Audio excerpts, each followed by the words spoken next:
I know, I'm always moaning about the noise of the helicopters and the planes when I'm out walking the dogs. But every so often, something happens and you think, I actually don't mind that noise. Like what just happened here.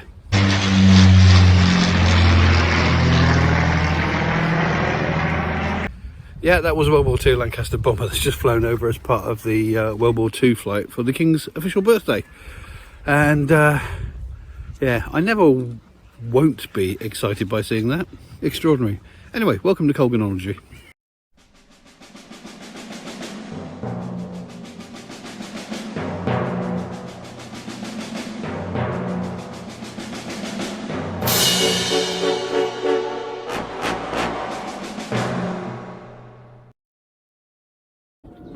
Talking of Lancaster bombers, there was a splendid story I saw, a video clip I saw online. I can't remember what it was now, whether it was YouTube or whatever, but it was from an old TV show, I think from the 80s, called Guess My Secret or What's My Secret or something like that. We had a celebrity panel and members of the public are brought in front of them who've got an extraordinary secret, and the panel's got to guess what it is, but they can only ask questions that get a yes or no answer. And the chap they were speaking to, his story was he was a rear gunner on a Lancaster bomber. And the little dome at the back of the bomber is so small you couldn't actually wear a parachute inside the gunner's bay. And their plane got hit and it caught fire. So this guy climbs out of his cockpit, goes to try and get a parachute, finds out the parachutes are on fire, as well as much of the rest of the plane.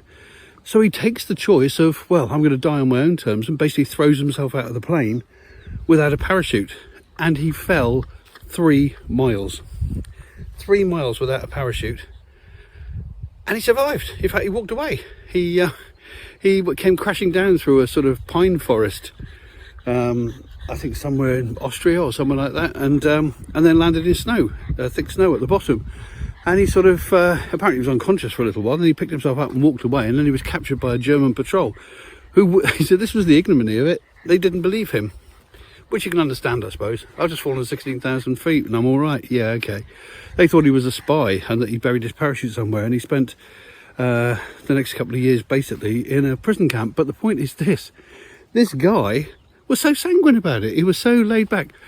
You know, the panelists saying something like, oh my God, what was thinking is you fell, because it must have taken a long time to fall that distance. He goes, well, yes. He said, well, I knew my number was up, you know, but I kept thinking about this lovely young filly I was meant to be meeting on the Sunday and how she'd think I stood her up at the dance, and oh my God, she would have been so upset. You know, he's just so laid back about it.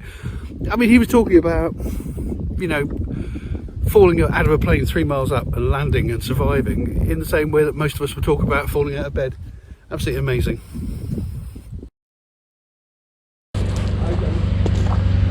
So here I am at Witch, W-I-T-C-H, all capital letters, which is one of the largest gatherings of witches in the UK. It's mostly stalls, it must be said, but there's a lot of demonstrations and displays, and it should be interesting. Lots of colourful people. My mate Ali. Hello Ali. Hi again. And we'll go and have an explore. Well, there's lots of demonstrations and things going on today. Not as crowded as I hoped it would be. Apparently it was quite busy yesterday. Whether people came out on the Saturday rather than the Sunday, I don't know, but yeah. Well, it's quite cool at the moment. It will. Yeah, the sky's looking a bit, isn't it? Let's see what happens.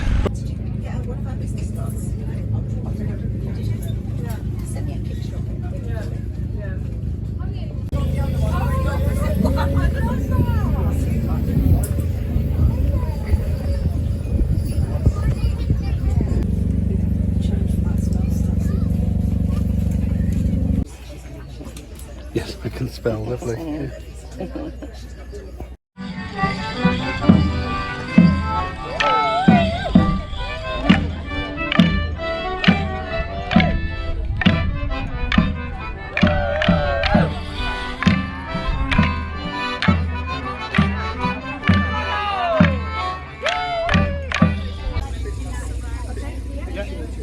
I think someone's having a hand fasting over there. How lovely.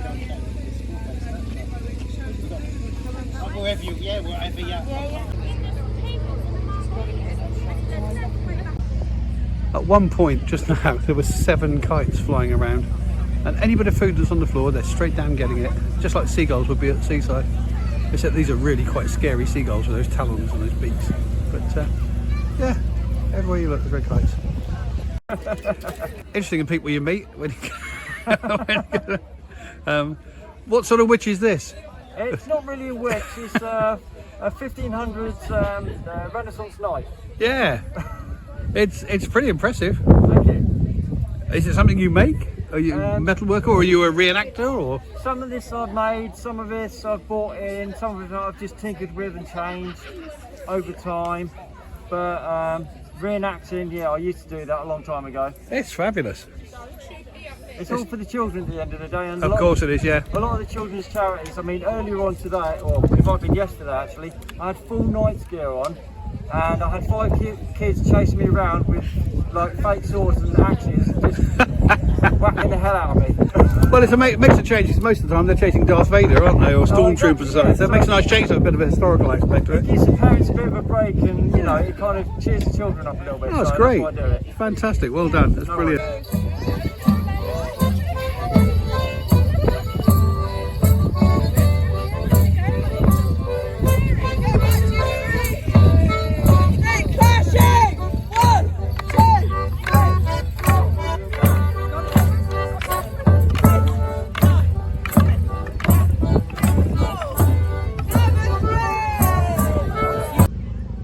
Well, this has been lovely, and I've ended up buying another very silly hat, so all's well with the world. Another bonus that came out of going to Witch was bumping into an old friend of mine, John Coppinger. I've known John since the early 90s. I'm getting on for 40 years, and we've been great mates. And John is a special effects man, or he was before he retired. He's a sculptor and a model maker and an engineer. And he's worked on all sorts of things. I mean, most famously, he was the lead sculptor on the team that built Jabba the Hutt for Return of the Jedi, the third of the original Star Wars trilogy. He also appeared in costume as a couple of characters in the second set of 3 Star Wars films. He played a member of the audience in the pod race, and he also played a Wookiee ambassador. He also, incidentally, helped them with making the pod race look right, because John was also one of the people who worked on the SSC supersonic car that got the land speed record in America a few years ago. This man has done everything, and he's worked on films like The Fifth Element and The Dark Crystal, and it was just a joy to bump into him, because, as I said, we've known each other a long time, and it was a pleasant surprise. He was there because his partner was doing tarot readings. Small world, isn't it? 6:30 in the morning. I think we're going to be doing a few early walks this week because the sun's finally decided to show its face. Summer's here properly, and in fact it's midsummer weekend this weekend coming up, and all the temperatures this week are up in the high 20s, bottom 30s Celsius, that is. It's going to be hot, but you know, not super hot. It's not like I'm in the middle of the Sahara Desert or anything, but it's too hot for dogs to go walking. So we're going out early in the mornings when it's a little bit cooler, and we're having a very nice time.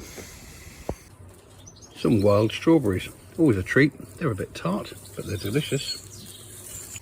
I mentioned in my last Misc video about it being a mast year with excessive amounts of seeds, nuts, fruit being produced on trees.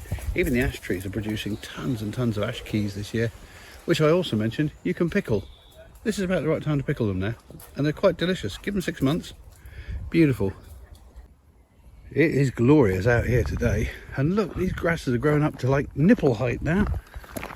But yeah, it's lovely. It's lovely out here. Very sunny, very pleasant, and oh, God knows where Harris is again. Harris! Harris, come on! Oh, here it is. Here it is. Bringing up the rear as usual. Come on then. Not going to be out too long. It's too warm. Nice to see a few butterflies today. I've seen 2 or 3, which is really encouraging. In fact, it's 2 just there. That's really encouraging. Still not as many as I should be seeing. I should be seeing loads of them now. But every butterfly is an encouragement. It's about, in Celsius, which is what we use here in the UK, it's sort of mid-20s today.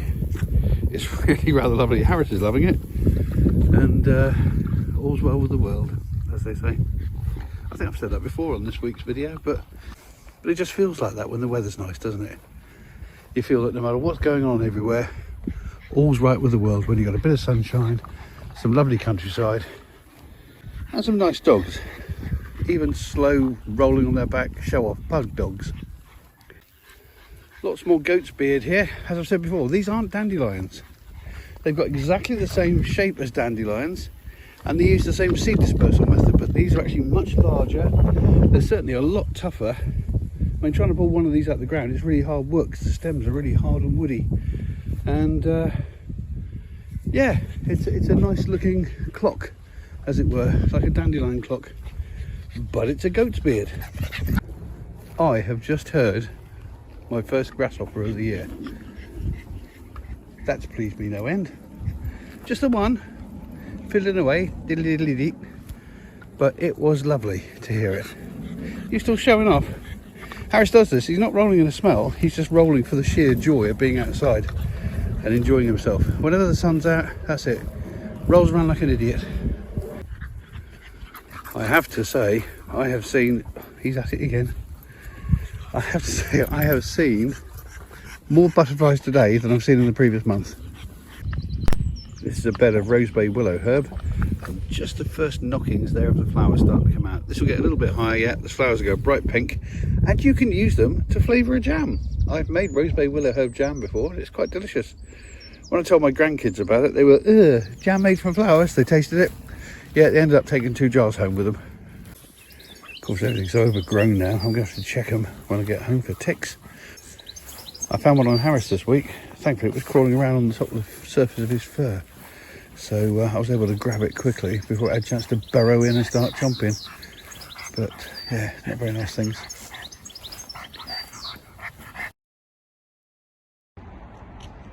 This is the lake at Black Park in Iver in Buckinghamshire, about 10 miles away from where I live.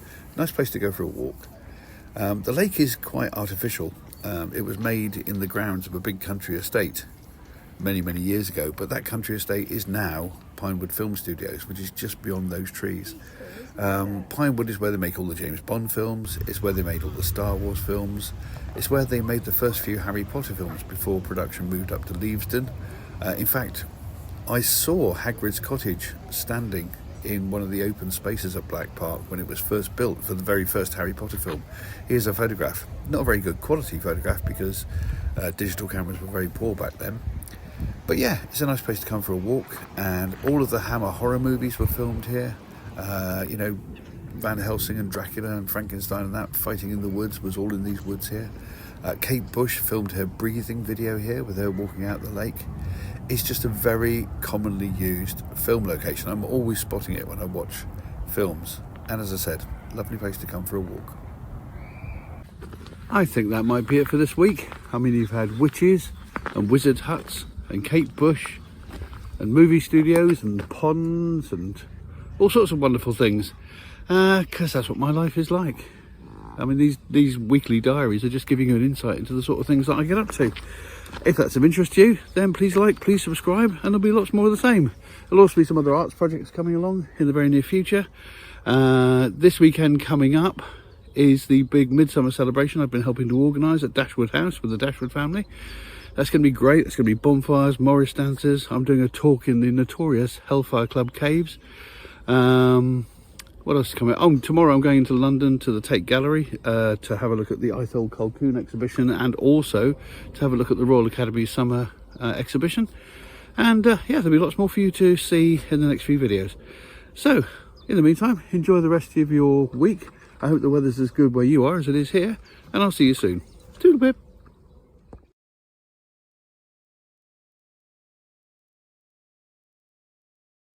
If you've enjoyed this video, then please consider subscribing. Or click on some of these links to look at some of the other videos on the channel. Or press the like button. Or leave a comment. It would be lovely to hear from you. Any combination of those 4 things would be wonderful. Thank you very much.